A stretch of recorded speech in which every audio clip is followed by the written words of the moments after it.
Folks, cheery good afternoon to you. Welcome aboard the motor vessel Spirit of San Diego. We're one of the boats operated by Flagship Cruises and Events. We're headed out on the north tour of San Diego Bay this hour. Captain Jay's at the controls. He's going to take us out to the ocean entrance to San Diego Bay and back again. That'll take an hour. We'll be back at 1:30. And then at 1:45, we'll head out on the south tour of San Diego Bay. So we'll be in for about 10 or 15 minutes, maybe a little less, depending on some traffic we're expecting. But the 2-hour tour is 2 1-hour tours here. So if you signed on for our 2-hour tour, you're on the right boat. We'll go out for an hour. We'll come back to the dock for those of you on the 1-hour tour. And then if you'll stay on board, the second hour will be in a different direction, starting at 1:45 until 2:45. So again, the 2-hour tour, 2 1-hour tours in different directions with a short stop in between. Our vessel's been inspected by the United States Coast Guard. We have all the required safety equipment, including life jackets. Anytime we have a boat, you know the life jackets are located. Those are not paying attention.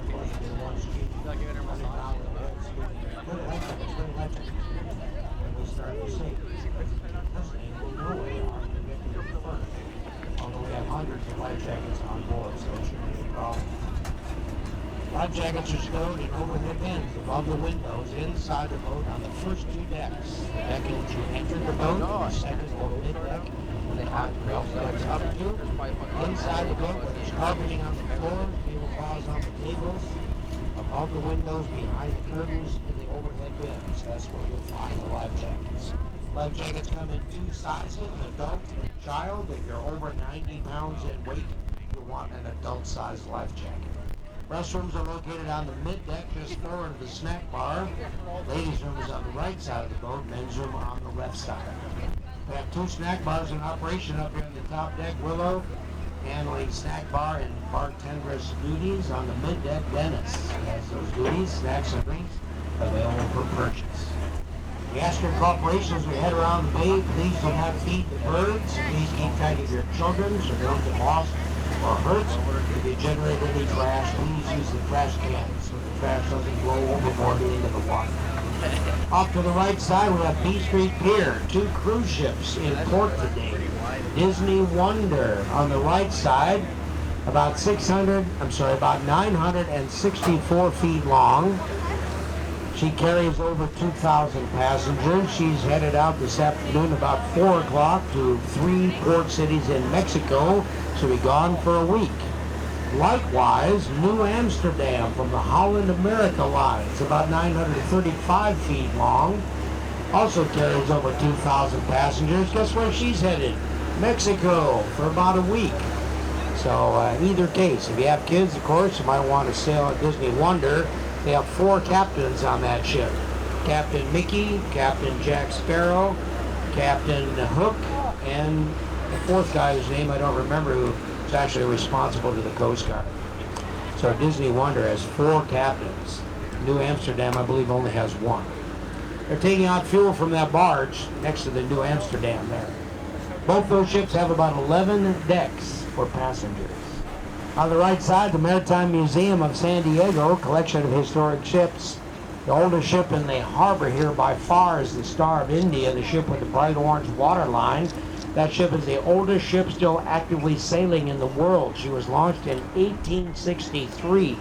She sailed 21 times around the world. She's never had an engine. She carried immigrants from England to New Zealand and Australia for part of her career. She sailed from Alaska to Seattle and San Francisco. For the Alaska Packers Association, they gave her the name Star of India. She is the queen of the fleet back there. They also have 2 submarines, including a Soviet submarine. They have ships that have been used in movies. They have the big ferry boat Berkeley, historic ship launched in 1898. They have exhibits on board. You can crawl through 2 submarines. All kinds of things to do if you're interested in maritime history at the Maritime Museum of San Diego. Directly behind us. That pink building directly behind us is the San Diego County Administration Building. I point that out because it has a center tower which makes that 10 stories tall. That building opened in 1936. It was considered a skyscraper, the tallest building in San Diego. 1936, County Administration Building. Off to the right side, Southwest Airlines Boeing 737 on the takeoff roll, San Diego's International Airport, Lindbergh Field. 9,000-foot east-west runway, the airplane taking off to the west. Lift off up ahead of us. On our left side, the ship moving there in the channel, headed toward the bridge down in South Bay. That's the Marjorie C. She's one of the ships from the Acacia Hawaiian Transportation Lines. That ship carries containers and vehicles from West Coast ports to the ports around the Hawaiian Islands, just returning from Honolulu, Hawaii. The Marjorie C, the big ship over there, coming into the port of San Diego today, headed toward the south end of the bay. We'll see her next hour on the South Tour. On the takeoff roll to the right, looks like Delta Airlines Airbus.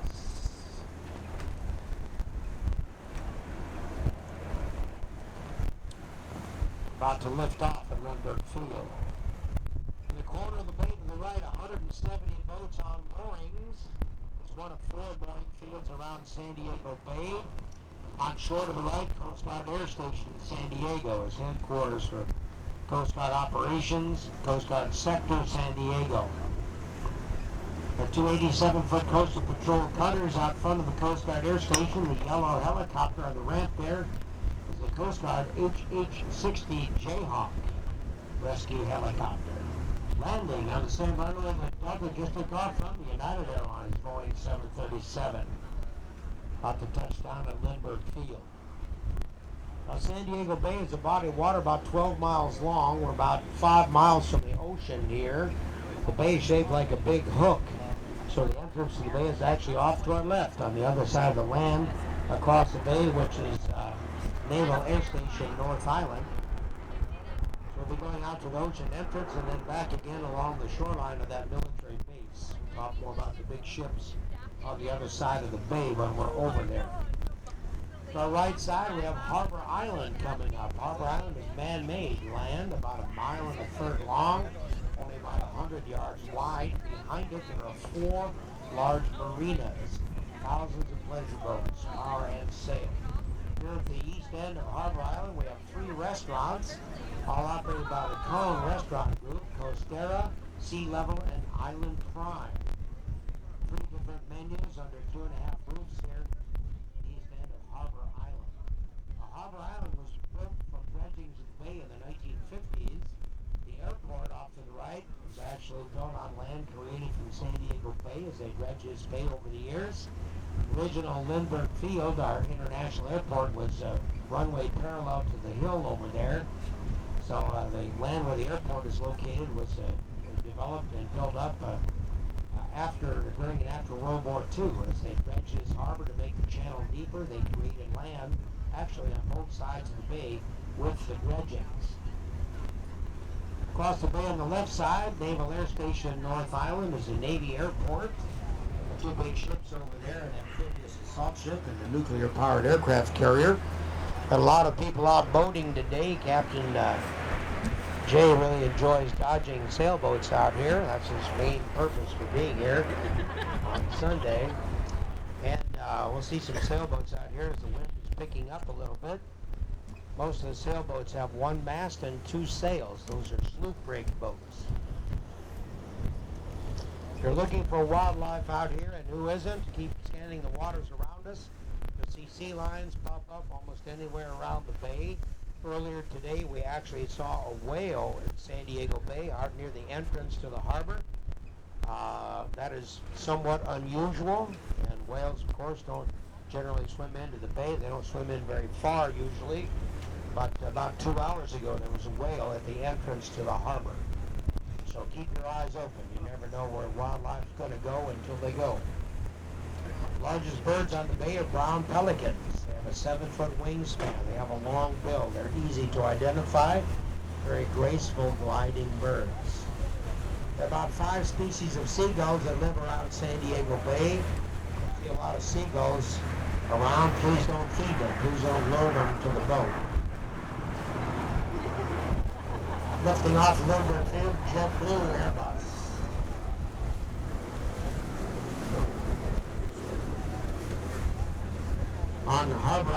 2 Sheraton hotels built at separate times. We now operate as one hotel. The 3rd hotel up the way is the Harbor Island Hilton.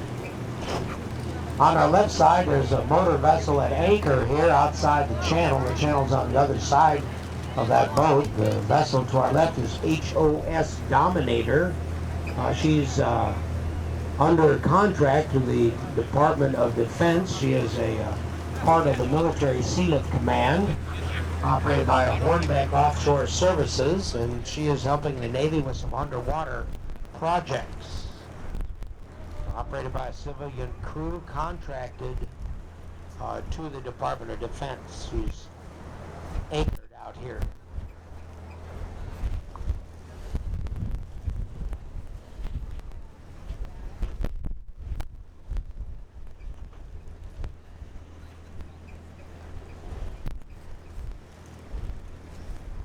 Now about a half mile to our right, the terminal buildings at Lindbergh Field. Of course, the other side of the terminal, the runway there, 9,000-foot east-west runway. The other side of the runway at Lindbergh Field, or about a mile to our right, is a Marine Corps base. We like to mention, though it's difficult to see from the bay, that base is called Marine Corps Recruit Depot San Diego, or MCRD for short.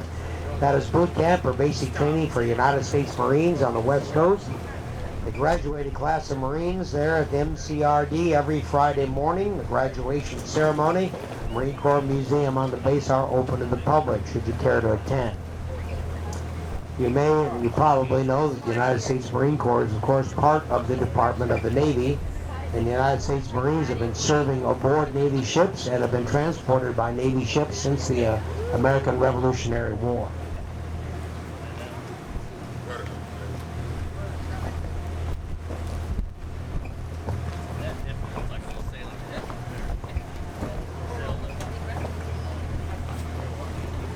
Captain Jay is going to have some fun up ahead. I see a little regatta going on, of small boats there.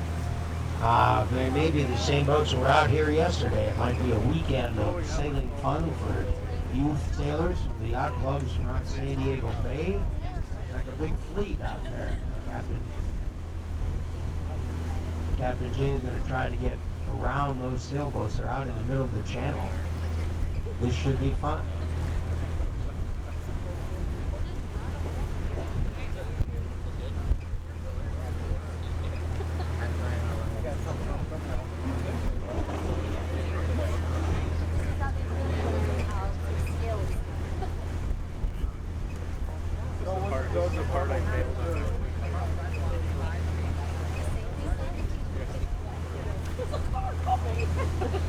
Yep, they do that a lot.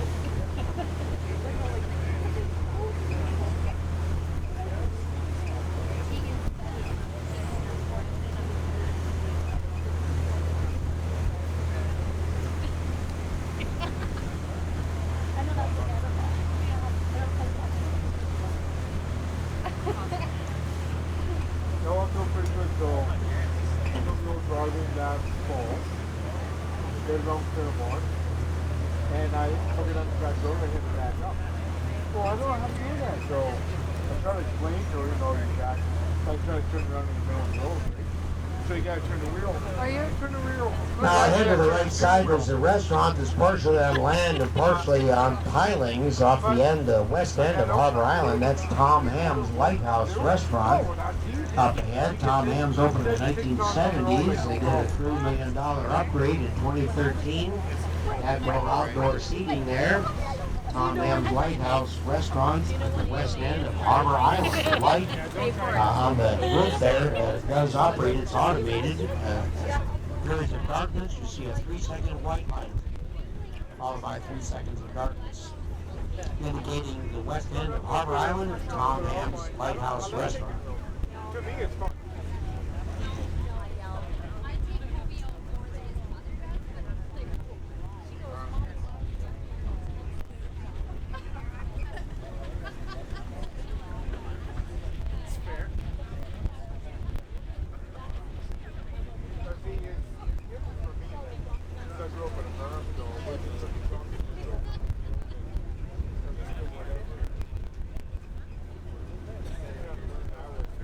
couple of brown pelicans in the water off to the right side here next to these fishermen. Tom Ham's Lighthouse Restaurant on the right side. The next point of land is Navy property. It's a training base called the Harbor Drive Annex, the Naval Base Point Loma. They train personnel in mine warfare in the big building over there on shore to the right.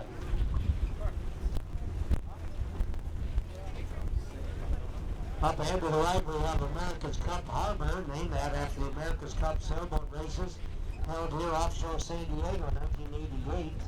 Also had races in 1992 and 1995. While San Diego Yacht Club held that prestigious yachting trophy called the America's Cup. There are about 150 boats on moorings in the middle of this harbor. The harbor is ringed with marinas and boat yards.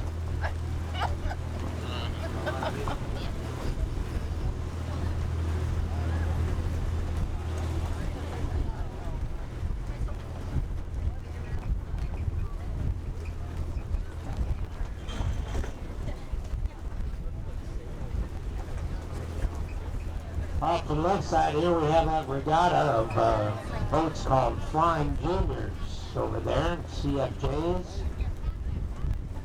We're out here, youth sailors from Southwestern Yacht Club, maybe San Diego Yacht Club as well. Sailboat race course right here on our left side.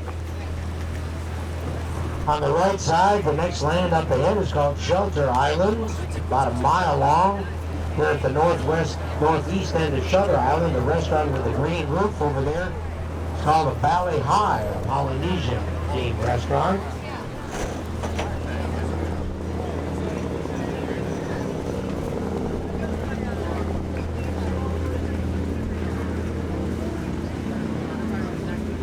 The Legend there headed back into America's Cup Harbor.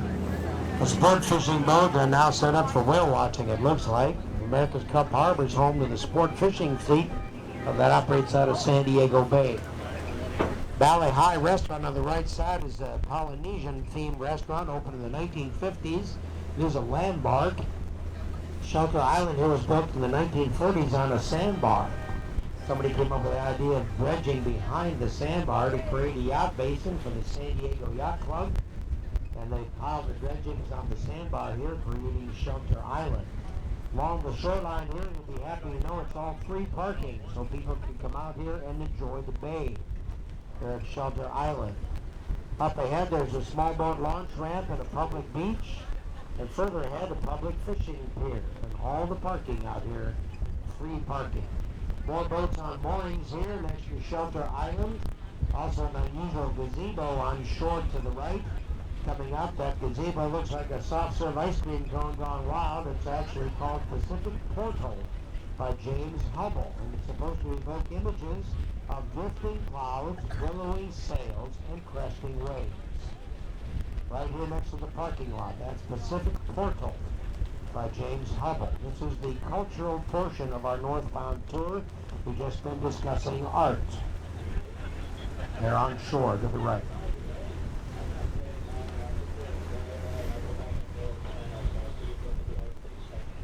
Now, we just spent $10 million on an upgrade to the small boat launch ramp here at Shelter Island. This ramp was closed for 15 months while they reworked the launch facility. You can launch your boat here, park your vehicle and trailer absolutely free, no charge. And very popular ramp, as you can see today. A lot of folks are taking advantage of this facility, opened just a couple of months ago. Across the street from the small boat launch ramp, we have a building with a green roof and a large A-frame entrance. That's Humphreys by the Bay, popular concert venue here on Shelter Island. Big name musical acts like Willie Nelson and Jimmy Buffett performed at Humphreys by the Bay here on Shelter Island. Behind Shelter Island, 3 yacht clubs and 5 marinas. Thousands of pleasure boats, about 3,000. Fact, in this yacht basin behind Shelter Island.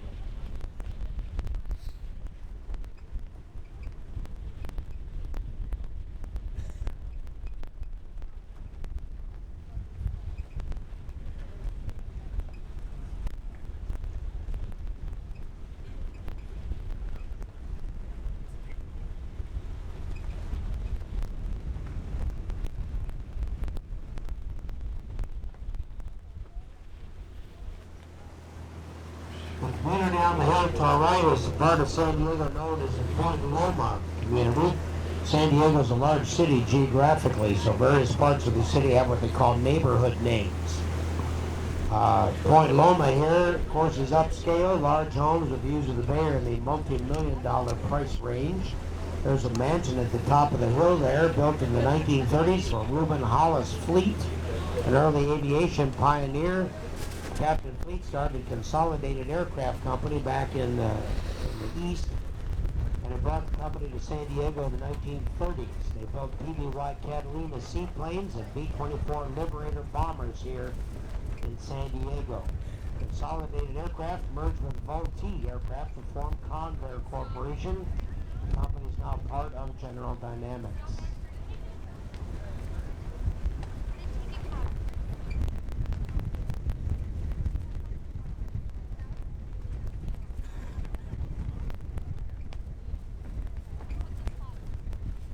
That's a public fishing pier here on Shelter Island. There are 5 of these piers around San Diego Bay.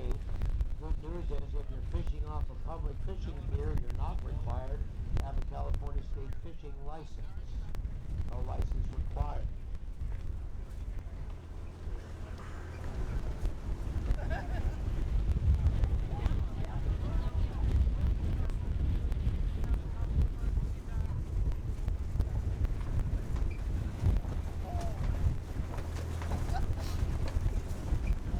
Off to the right side here at the southwest end of Shelter Island, the Kona Kai Resort Hotel and Marina.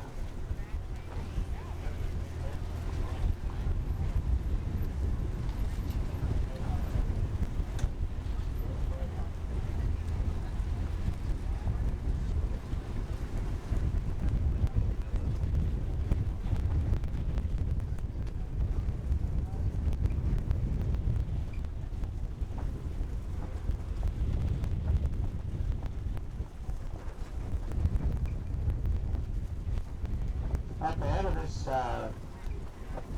are 2 blue and white motor vessels tied up in front of a chocolate brown horizontal building. That building is a harbor facility of Scripps Institution of Oceanography. The 2 vessels there are oceanographic research ships. The smaller one, the Robert Gordon Sproul, named for a former president of the University of California. The larger one is the Roger Revelle, which was the Queen of the Fleet here at Scripps Institution of Oceanography. Roger Revelle was the early director and oceanographer and scientist involved deeply with the Scripps Institution of Oceanography. On the right side, the blue and white motor vessel moving along right through all those seagulls is the San Diego Harbor Police boat. Firestorm 36 is the name of the boat that has firefighting capabilities. It was built at Kingston, Ontario, Canada for the San Diego Harbor Police. Across the pier from Roger Revelle there, it's about 280 feet long, we have the gray vessel that looks like a big gray pipe sticking off the end of the pier. That is a floating instrument platform, essentially an ocean space station. They tow Flip out in the ocean. Oceanographers live on board Flip. When they flood the ballast tanks and she takes on water out of the ocean, she flips to the vertical position, floats like a buoy. Oceanographers live and work aboard Flip doing ocean research. The big building on shore is the Navy's Space and Naval Warfare Sea Systems Center. They do a lot of thinking about underwater naval operations in that big building. Off to the right side, that building is the first building on the base here called Naval Base Point Loma. And from that building on, the rest of the land on the right is government-owned land, the peninsula known as Point Loma. Large white storage tanks about halfway up the hill contain petroleum products like aviation fuel or ship's fuel or lubricating oils. Those tanks are piped down to this double-deck pier on the right side, where Navy vessels and other government vessels come to this pier to pick up petroleum products. This is called the Navy Fuel Facility, San Diego Bay, on the right side. It's actually the site of the first Navy facility ever built in San Diego back in the early 1900s, this was the site of the La Playa coaling station.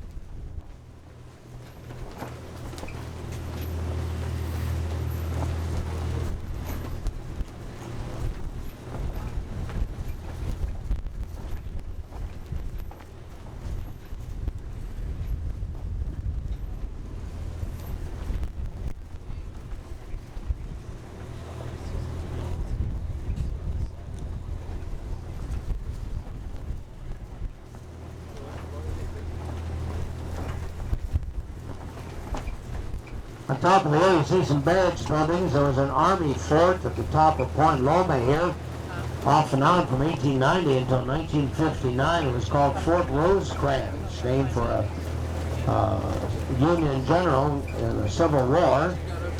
And the army had guns on the other side of this hill. To the right, pointed out the Pacific Ocean to turn back any attack on San Diego during World War I and World War II. Fortunately, no attack ever came.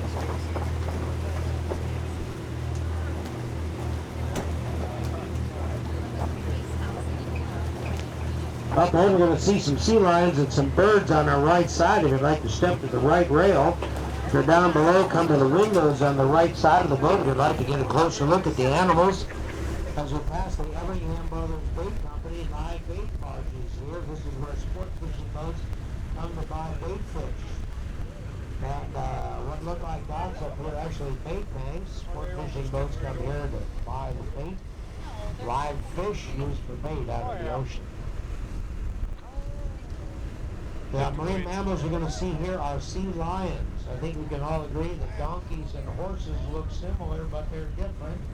Sea lions and seals look similar, but they're different. These animals are not seals, they are sea lions. The big difference is sea lions have large flippers they can walk on. Sea lions can get up to 1,000 pounds in weight. They're much larger than seals. They also like to lay around on top of each other while they're napping. Seals won't do that. Seals only touch each other while they're mating. The blackbirds here are double-crested cormorants. The large birds with the brown feathers and the white heads are brown pelicans. The seagulls here include California gulls, western gulls, and more sea lions on the right side here. We had a bunch of blue herons out here earlier. I don't see any herons. All of a sudden they must have moved out somewhere else. Sea lions are marine mammals. They give birth to live young. They do breathe air, but they can stay underwater for up to 10 minutes. And they eat fish and octopus and squid. The smaller ones here are still sea lions. They're just the youthful or young sea lions.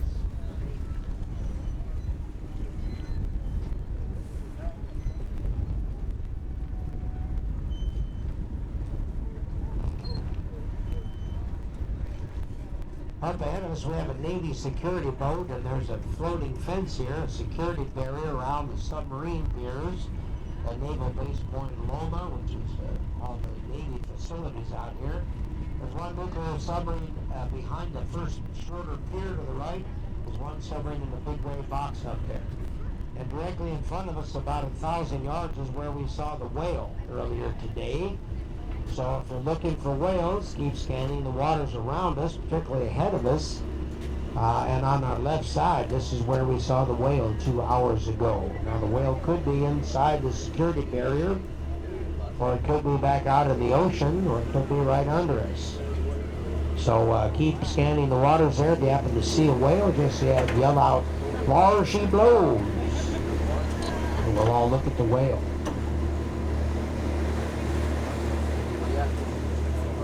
The nuclear submarine coming into view behind the first pier there is 360 feet long. That's a fast attack submarine in the Los Angeles class. Los Angeles class boats are named for cities in the United States. They're 360 feet long. They carry a crew of 140 people. They're equipped with torpedoes and the Tomahawk cruise missile.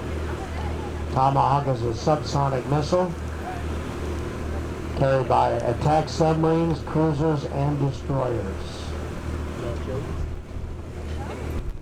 Now, right around here, right in front of us here, and off to the left is where we saw the whale 2 hours ago. Whales can stay underwater for up to 10 to 12 minutes usually, sometimes longer. They are marine mammals. They do breathe air. In the floating guard out to the right behind that black curtain is another Los Angeles class fast attack submarine, 360 feet long. The fast attack submarines are the fighter jets of the submarine service. These submarines are used to counter underwater threats like enemy submarines. Typically, submarines would operate individually or with surface units. For instance, when an aircraft carrier goes to sea, generally one or two attack submarines go along with the group of ships around a nuclear-powered aircraft carrier.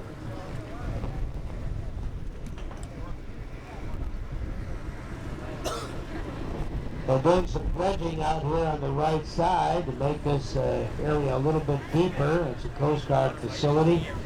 The land on the right is called Ballast Point. That whale is right out here, folks, right where we are.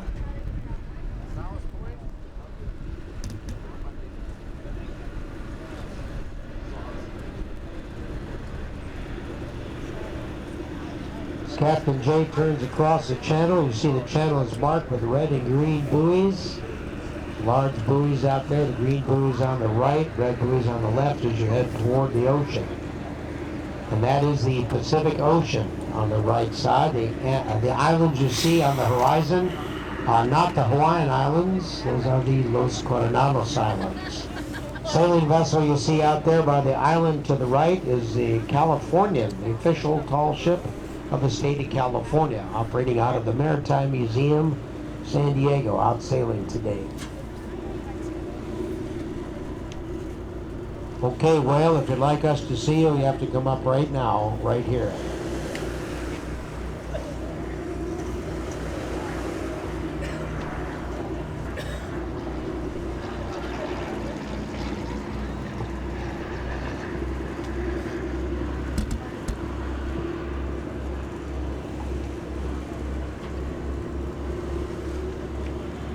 Off to the right side here, the land all the way back to downtown is Naval Air Station, North Island, California. The Naval Air Station is the Navy equivalent of an Air Force base. There are two long runways on this base for fixed-wing airplane operations. In the distance to the right, if you're up on the top deck, you can see the Hotel Del Coronado about 5 miles out there. A white wooden structure, 7 stories high with red shingle roof and pointy spires. To the left of the high-rise condominiums, those condos are the only high-rise buildings in the city of Coronado, called the Coronado Shores Towers. To the right of the bridge there you see the top of the San Diego Coronado Bay Bridge, that blue arc. And to the right of that bridge, to the left of the high-rise condos, right out on the beach, the Hotel Del Coronado, opened in 1888. It is a world-class resort hotel now owned by the Hilton Corporation. And it is the major landmark of the city of Coronado, California. The city of Coronado has actually developed lands, lots were sold on South Coronado Island back in the 1880s to raise money to build the Hotel Del Coronado.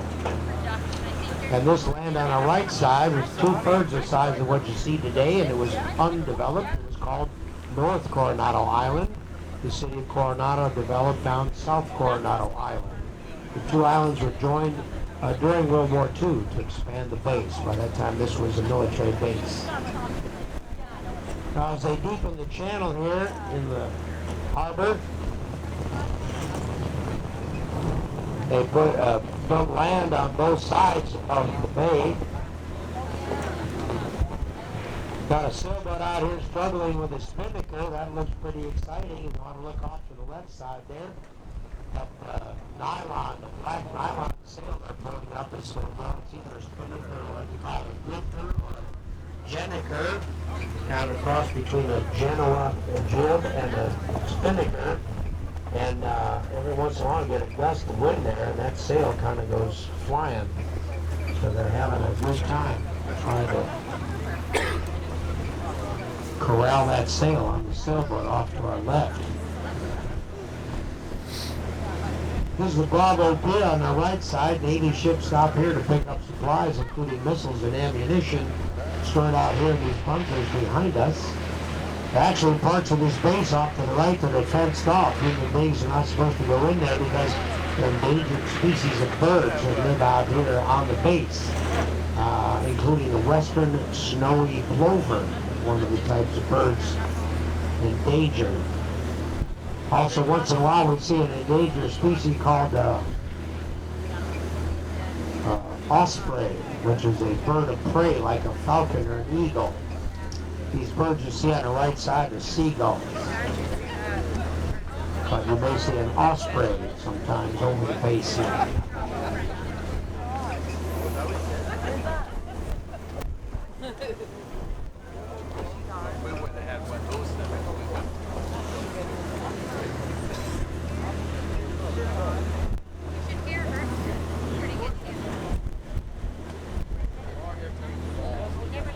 Now, back in the 1880s, North Coronado Island, this land on the right was about 2/3 the size of what you see, used for jackrabbit hunting and horseback riding by the guests of the Hotel del Coronado. It was privately owned land. In 1911, an aviation pioneer named Glenn Curtis came to San Diego. He started his own flying school out here. In 1911, airplanes were built by hand. Folks were learning to fly. Glenn Curtis was a competitor with and a contemporary of the Wright brothers, and he was teaching people to fly at the Curtis Flying School. He knew the military was interested in aviation, so he offered to train some Army and Navy officers to fly his machines for free. In 1911, Glenn Curtis trained the first naval aviator right here at the Curtis Flying School at North Coronado Island. So this island is the birthplace of the United States naval aviation. Looking inland about 1,000 yards, you'll see some twin-tailed airplanes behind the blast fence there. Those are FA-18 Super Hornets, now considered Boeing airplanes. They're here having engines reinstalled after being overhauled. Some more Super Hornets parked close together on the ramp to the right are here awaiting overhaul at a facility here on the base where they take these airplanes apart, fix them up, put them back together.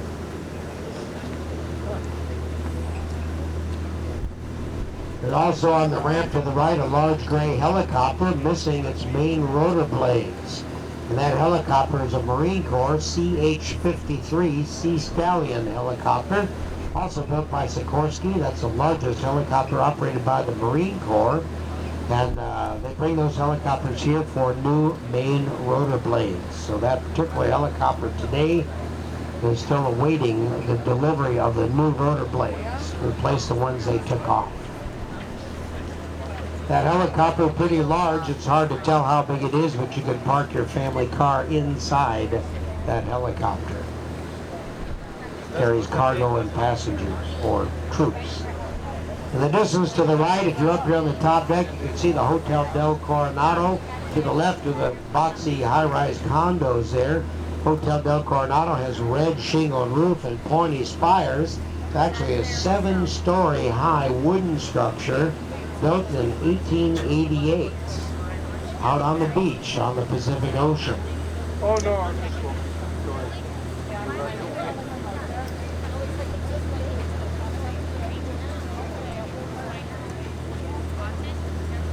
And you're looking to the southeast on runway 11 here.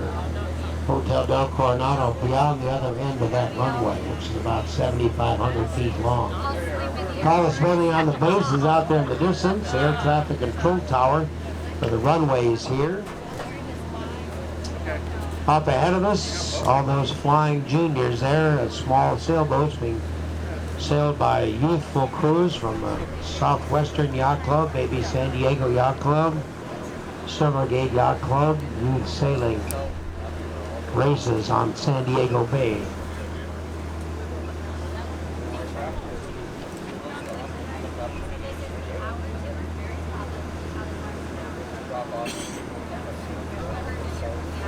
Now, this base today is mostly home to helicopters and Navy transport airplanes. We do see airplanes from all the military services operating through this base, so it's not unusual to see an Air Force transport airplane. In fact, there was one here earlier today.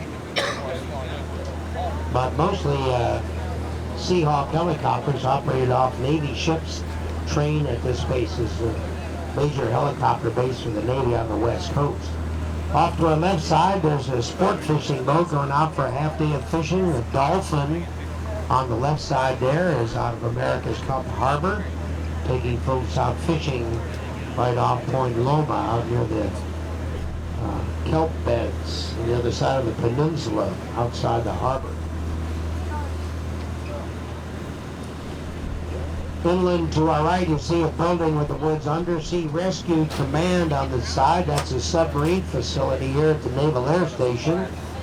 Undersea Rescue Command is where the Navy keeps personnel and very sophisticated diving equipment they've designed to be used to rescue the crew of a submarine if a submarine would be trapped underwater somewhere around the world, but the crew is alive inside but could not get their submarine back to the surface. They can get word up the top to the Navy that they're sunk underwater but alive. They can fly personnel and equipment off this base from the Undersea Rescue Command, fly non-stop with in-flight refueling on Air Force transport airplanes, take divers and very sophisticated equipment wherever they're needed to load aboard ship to hopefully effect a rescue of submarine crew trapped underwater. That equipment and personnel are available to submarine crews from our allies that have compatible equipment. And they do annual exercises with those divers and crews for training with various navies around the Pacific Rim. Off to the right side, there's a small yellow hangar here with a dark blue sign on it. That is the Aircraft Restoration Center for USS Midway. Volunteers work in that building restoring airplanes.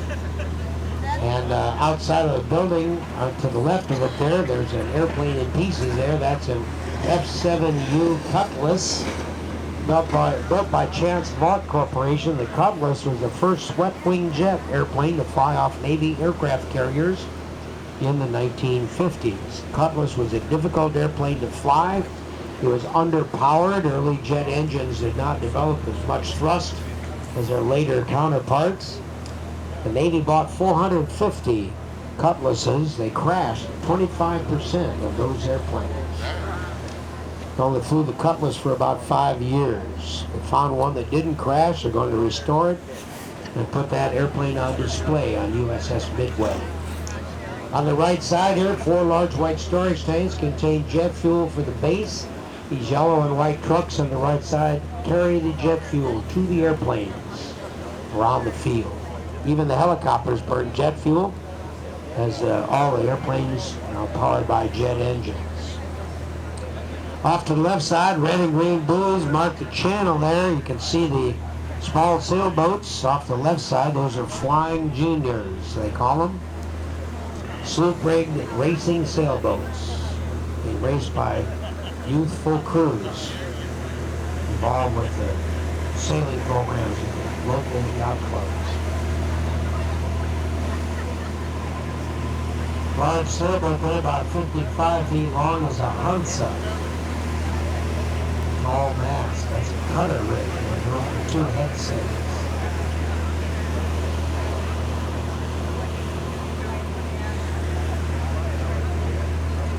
If you're wondering about these large concrete blocks in the water off to the right, they're called mooring dolphins. The Navy used to tie up big ships along the shoreline, including aircraft carriers, cruisers, battleships occasionally when they came into the port of San Diego. All the ships that used to be tied up out here are, of course, decommissioned and have been sold for scrap. They no longer use these mooring dolphins, but they're pretty solid, so they should be here a long time. On the left side here, we have a sailboat with 2 masts. That is a yawl on the left side. The smaller mast at the stern is called a mizzen. It's a yawl-rigged sailboat. On the right side, the flight area base to our right is the north end of the north-south runway.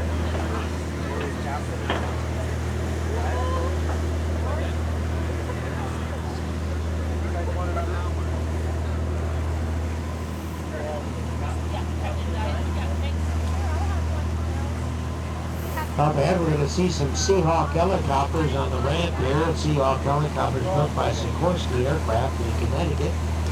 Each helicopter powered by 2 jet engines. The Navy operates these helicopters with a crew of 4 people: an aircraft commander, a co-pilot, a flight engineer, and a rescue swimmer.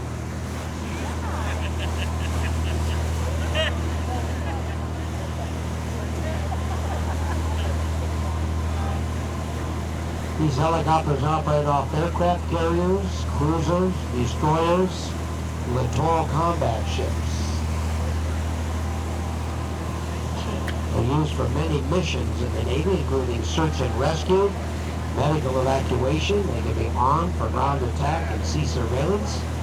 They can be equipped to hunt submarines and carry anti-submarine weapons like torpedoes. They're used to carry passengers and cargo on and off of Navy ships, where they're used to lift supplies off supply ships and onto Navy ships. That operation is known as Vertical Onboard Delivery, or VOD operation. Navy Seahawk helicopters, very similar to the Army Black Hawk helicopter and the Coast Guard Jayhawk. Bunch of brown pelicans off to the right, and seagulls as well. They're watching some people catching fish over here on the right side. Okay, they just threw some bait into the water over there for those folks fishing. Maybe they had some bait that died in their bait tanks, and just gave it to that pelican over there on a free lunch.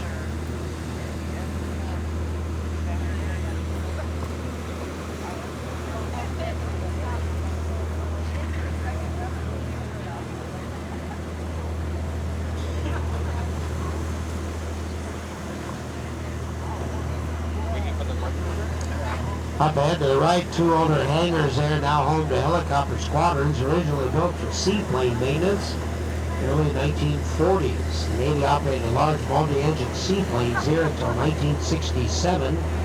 Seaplanes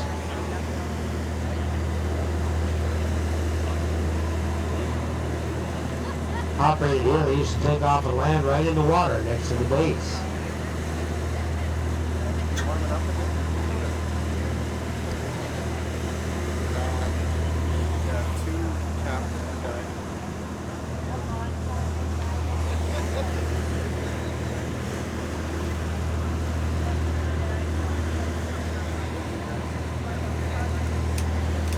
Directly ahead of us, you see the downtown San Diego skyline out there. Most of the tallest buildings in downtown San Diego are just about the same height. That's because there's a height restriction on buildings in downtown San Diego because of the proximity of the 2 airports here. Lindbergh Field, our international airport, on the left side, and Naval Air Station on the right side. FAA has mandated that no building downtown San Diego can be taller than 500 feet. So they moved the airport and changed the rules. That's where you get started off. On the right we have a seaplane ramp that's now been modified. We use to launch security boats off trailers here. The white building on shore to the right houses flight simulators here. The air crews go there to practice their flight procedures. Very sophisticated flight simulators.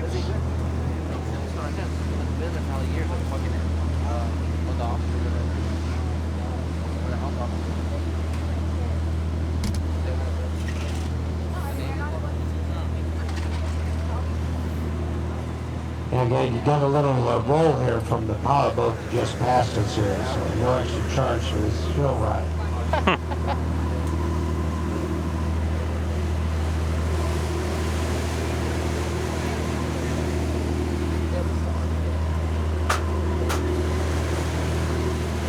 Looking inland to the right, you see a tower building there. That's the tower on the administration building of the Naval Air Station, built in the 1920s. The top windows in that tower were actually the first air traffic control tower here at North Island in the 1930s, when they finally started putting radios in military airplanes. Prior to that, airplanes flew in the traffic pattern based on the symbols they put down below them on the airfield, told which way the wind was blowing and which way to land. This base established as a military base in 1917. Both the Navy and the Army set up separate airfields here. The Navy base was called Naval Air Station San Diego back in 1917. And right next to it, a separate airfield called Rockwell Field was set up for the Army. Both the Navy and the Army operated off separate airfields until the 1930s. The Army was asked to move up to March Army Airfield, and the Navy took over this whole base. This base has been an aircraft carrier base since 1924. The Navy's first aircraft carrier, a ship named USS Langley, was an experimental ship. They built a full-length wooden flight deck over the top of a ship that formerly carried coal for the Navy. Commissioned the ship USS Langley under the command of Captain Bo Reeves. He brought Langley out to San Diego. He took the aviators and was practicing landing on a simulated carrier deck in the middle of the base. They went out offshore right off Point Loma, and those aviators learned to take off and land on the deck of USS Langley. The Navy got the hang of that operation. Today they operate 11 aircraft carriers around the world. 10 of the ships are Nimitz-class aircraft carriers. We have one of those ships in port today. The 11 largest ships in the United States Navy are just under 1,100 feet long. The ship up ahead to the right here is not the nuclear-powered aircraft carrier. The ship ahead, number 2, is USS Essex, an amphibious assault ship, 840 feet long. She just returned from an 8-month deployment in the Middle East and the Mediterranean. The ship carries up to 1,800 United States Marines. The stern gate of the ship opens like the tailgate of a pickup truck. Landing craft come out the back of the ship. Meanwhile, Marine Corps aviation units operate aircraft off the flight deck. Those airplanes include AV-8 Harriers, F-35B Lightning, vertical takeoff and landing jets, MV-22 Osprey two-rotor aircraft, and Marine Corps helicopters.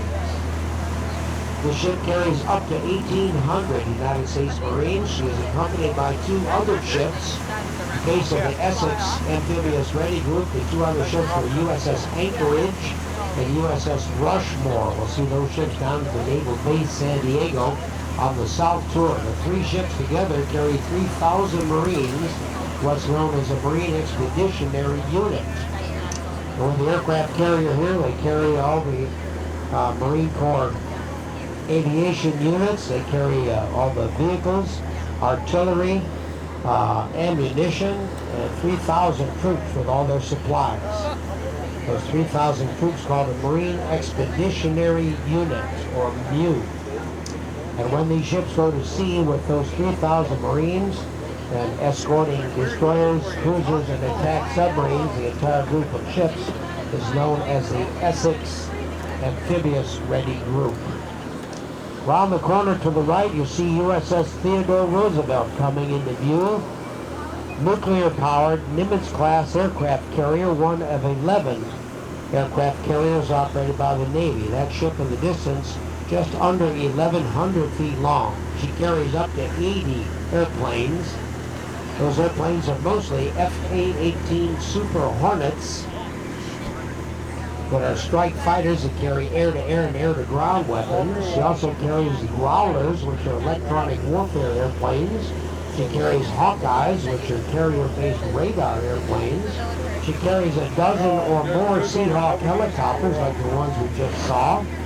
She also operates the C-2 Greyhound, which is a carrier-suitable transport airplane. When that ship goes to sea on extended deployments, after training for about a year to work up to the deployment, she goes to sea for anywhere from 6 months to a year around the world, depending on what's going on. That ship, when deployed, carries a crew of approximately 5,500 people.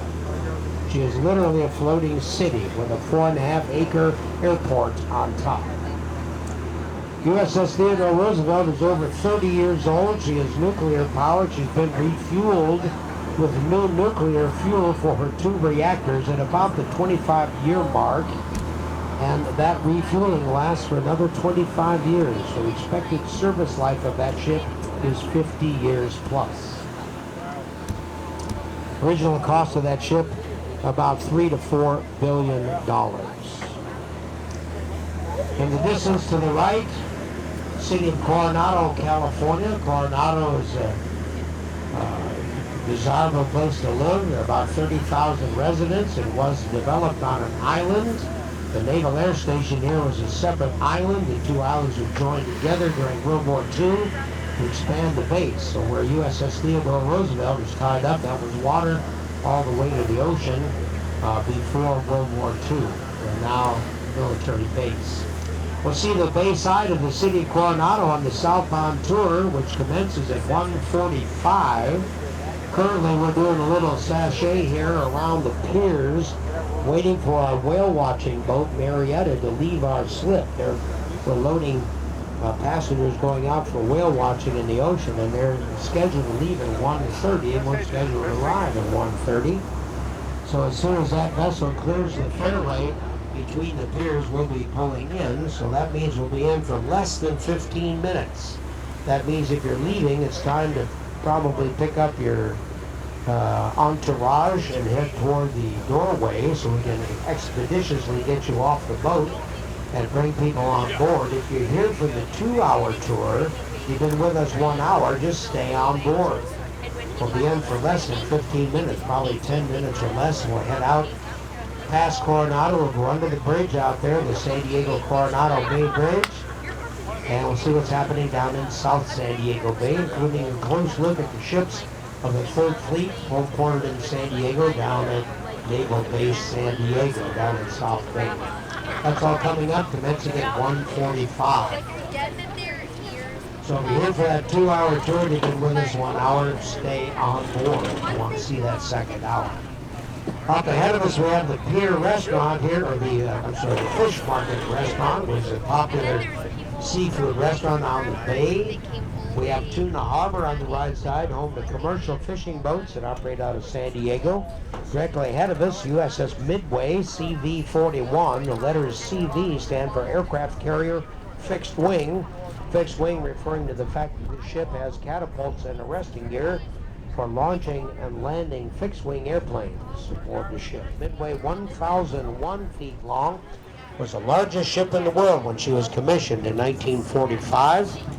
She was modified in the 1950s and 60s with ever larger flight decks so she could operate jet aircraft safely. And off the flight deck of the ship, the Navy and Marine Corps operated everything from propeller-driven airplanes right after World War II up to and including the FA-18 Hornets in Operation Desert Storm. Midway had a 47-year career. That was a record for an aircraft carrier when she was decommissioned in 1992. That record recently broken by the first nuclear-powered aircraft carrier in the Navy, USS Enterprise, served actively for over 51 years in the United States Navy. Currently, all aircraft carriers in the Navy are nuclear-powered. Midway here was conventionally powered. She had 12 boilers that burned fuel oil to convert water to steam. That steam is used for propulsion and for her steam catapults used to launch airplanes off the flight deck. Midway burned a gallon of fuel oil for every 27 feet she moved through the water. Current aircraft carriers all nuclear-powered. Now we got some vessels in the fairway off to our right side. As soon as they clear the way, we'll be pulling into our dock. Disney Wonder on the other side of Broadway Pier, leaving port this afternoon, scheduled to leave at 4 o'clock. And the New Amsterdam from the Holland America line, scheduled to leave at 5 o'clock. Both ships going to ports in Mexico for about a week. What they call the Mexican Riviera cruises. Jet noise from the Southwest Airlines Boeing 737 on the takeoff roll out there at Lindbergh Field. Pretty good visibility today right off our bow. The last land you see way out in the horizon, 10 miles north of us, is Mount Soledad up in La Jolla. Here comes whale watching competition from Adventure Hornblower here, and right behind them, Marietta, our whale watching boat. Both these boats leaving rod in the ocean for 3.5 hours, watching, hopefully finding and watching Pacific gray whales swimming up the coast toward Alaskan waters. Whale watching season ends pretty soon. We usually stop whale watching cruises in about mid-April. as most of the whales that are crossing or swimming along the coast of north of San Diego by mid-April. So if you want to go whale watching, we got about 3 weeks left in our normal whale watching operations here.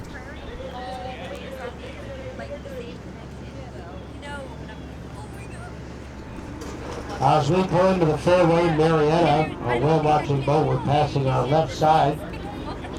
I'll be hanging up the mic. I'll be headed down to help tie us up. If you have any questions, my name is Rusty. More than happy to answer any questions you might have if I can. If you enjoyed my presentation, we narrators are allowed to accept gratuities as you leave the boat. Care to honor me in that way. On behalf of Captain Jay and the entire crew, thanks for going along. Enjoy the sunshine and be good to one another. Peace out.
Living quarters. Well, when you see like the dance songs in the bar, the things that you don't really. You wouldn't think would be on there. This. Is